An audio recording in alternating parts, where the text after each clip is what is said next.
ह्या तंत्रज्ञानात अनेक बदल झालेले आहेत. हे बदल तर तुम्ही अनुभवलेलेच आहेत वेगवेगळ्या टप्प्यावर आणि ते स्वीकारले आहेत. आत्ता सध्या वर्तमानपत्रांमध्ये सुद्धा बघतो की एखादा फोटो, आपण बातमी वाचताना एक फोटो असतो आणि बाजूला AI इमेज असं लिहिलेलं असतं. तर हा जो काही बदल आहे तर एक फोटोग्राफर म्हणून कसा दिसतो तुम्हाला? बेसिक घटना घडणं आणि घडून आणणं यातला जो फरक आहे मला तो तिथे जाणवतो. कारण आपण मॅगझिन छापत नाही, दैनिक छापतो. येस. दैनिकातल्या येणाऱ्या बातम्या, फोटो जे आहेत ते रिलिव्हेंट असावे त्याच्या विषयानुसार, असं मला वाटतं.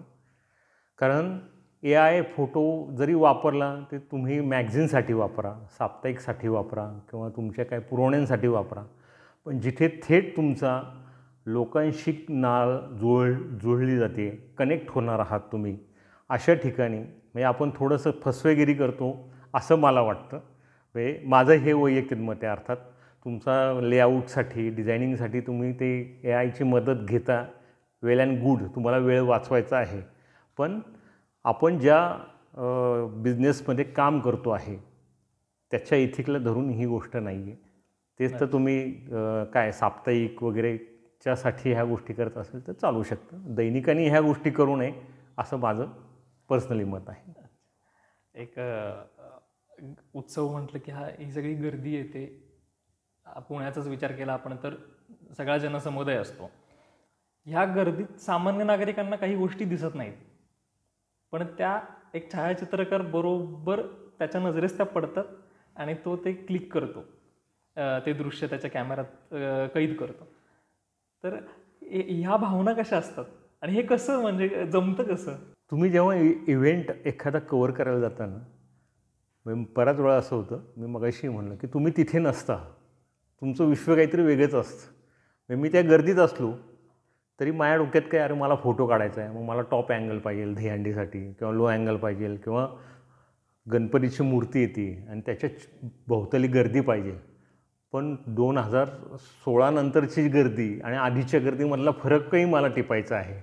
आधीची गर्दी होती, पण आता गर्दीमध्ये प्रत्येकाच्या हातात मोबाईल आहे, टॉर्च आहे, बॅकलाईट काय लाईट येतो आहे. तर त्या भावना ज्या आहेत, जनरेशन कसं बदलतं आहे तेही मला टिपता यायला पाहिजे. नाही तर गर्दी फक्त मी प्रत्येक वेळा गर्दीचाच फोटो काढत आलो तर ती गर्दी कशाची आहे आणि काय चाललं आहे हे कळत नसेल तर काय उपयोग नाही. म्हणजे बऱ्याच वेळा मी हल्ली बघतो की अनेक पेपरमध्ये कुठलाही इव्हेंट असला ना की गर्दीचा फोटो असतो, उगाच ड्रोननी वापरला ह्याचा.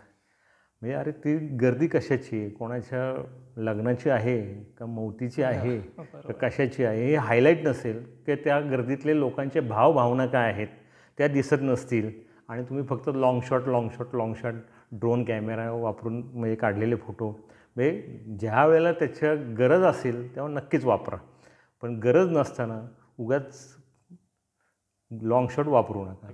लोकांच्या भावभावनांचा खेळ म्हणजे तुमची फोटोग्राफी किंवा तुमचं प्रेझेंटेशन आहे याचं थोडंसं भान ठेवायला हवं. अगदी.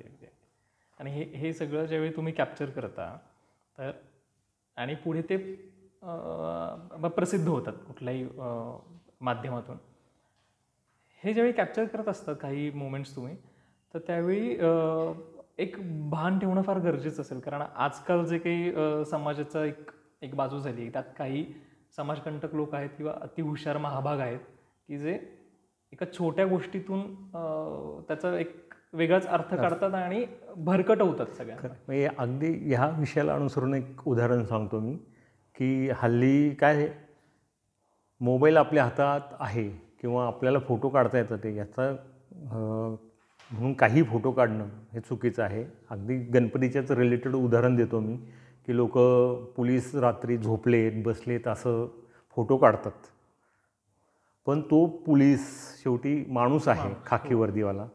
तो किती तास तिथे ड्युटी करतो, तो कुठून आलेला असतात. हे बरेचसे पोलीस हे ग्रामीण भागातून आलेले असतात, त्यांना पुण्यातली माहिती नसते, त्यांना काय खायला मिळतं, कसे खातात. म्हणजे फोटो आम्ही टिपलेले आहेत त्या लिटरली रस्त्याच्या नळ जे आहेत त्याला बाटल्या लावून ते पाणी पितात. म्हणजे त्यांना खायला मिळतं नाही मिळतं आपण उत्साहात असतो म्हणजे जसे फोटोग्राफर आणि पोलीस किंवा हे यांच्याकडे समाजाचं लक्ष नसतं किंवा ते त्यांच्या धुंदीत असतात.